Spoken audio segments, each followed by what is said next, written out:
But the main idea of this video is that you understand how to create a cityscape. So we are going to use a few techniques to make this interesting. The first technique we're going to use is overlap. So I'm going to start right in the middle of my paper. I'm going to come up because in a city you have large buildings. And I am going to use my horizontal and vertical lines. Okay, now I want to have many buildings because it is a cityscape. So if I just put another building here, I can just use this line, come up even taller, and I can have it come off the paper. Okay, well, if I only put one more there, that's not going to be very interesting. So I'm going to use something called overlap. I'm going to make these two buildings be in front of other buildings. So I'm going to start over here. I'm going to come over and down. Now I still have a building, right? But this building is in front of this building. They call that overlap, okay? I'm going to do it one more time. I'm going to make this one nice and tall and skinny. Tallest building and off. And now this is way in the back. So this building is in front of this building. They call that overlap. All right, so I have my buildings. Now I want to make them a little bit more interesting and add some details.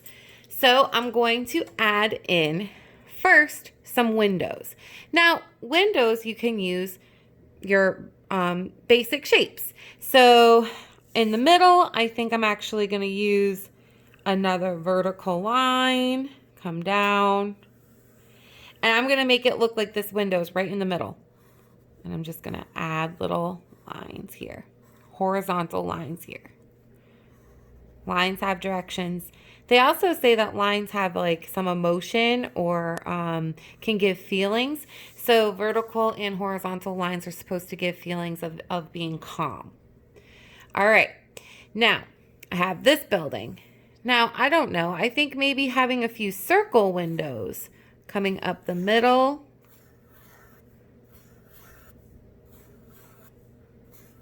Your windows can be any shape that you want them. I'll add some rectangles on the sides. I'm trying to make them about the same size and going in the same line.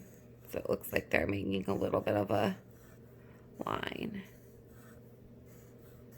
Now, if you don't have a Sharpie, you can always draw with pencil and then you can outline with your marker, or you can use crayon. But I like to start with a nice bold black lines. Okay, I still have two more buildings.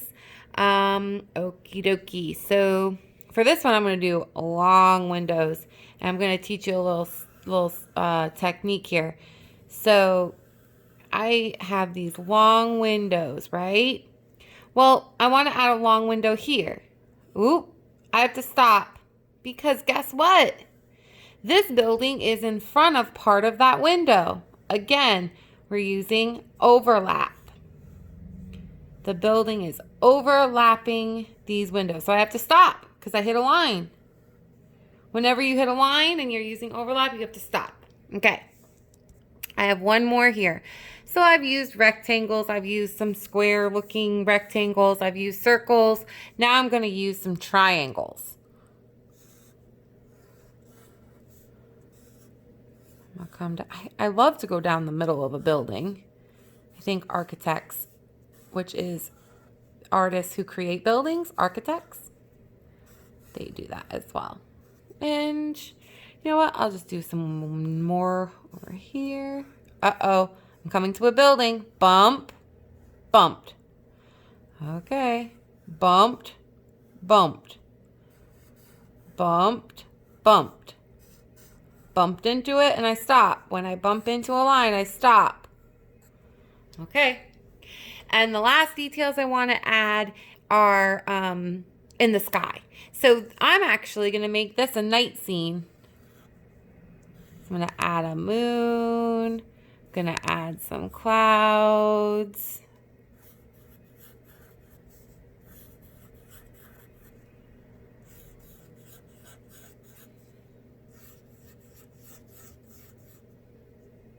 Ooh, overlapping a cloud. The building's overlapping the cloud. Going to do some clouds behind this building. See how that's behind the building? It's being overlapped. Okay. All right. I took a slight break and went ahead and colored in my cityscape. And so I did decide to make my night sky. If I had added stars in here, I could have, but I decided that I just wanted my whole sky to be nice and dark. So as you're coloring, some things you should be thinking about. You know, how hard you're pressing down with your crayon. So in the background in the sky, I pressed down lighter than I did in the clouds, and it makes the clouds pop out. Other things you can think about. The colors of your windows, do they all have to be the same color? No, I chose some yellow, some blue. Totally fine. Whatever colors you want to use for your buildings and windows is completely up to you. The other thing I did is in my orange, you might see some red. Well, that's because I put down my orange crayon and then I went over it very lightly with my red crayon, just to make it a little bit darker. So this is my night cityscape. I also wanted to show you a cityscape that might look a little different if you turn your paper. So this is having the paper horizontal with a daytime scene. So you can do a daytime scene or a nighttime scene, but either way, they are a cityscape. They are using overlap, and they are neatly colored. All right. Now go create your own.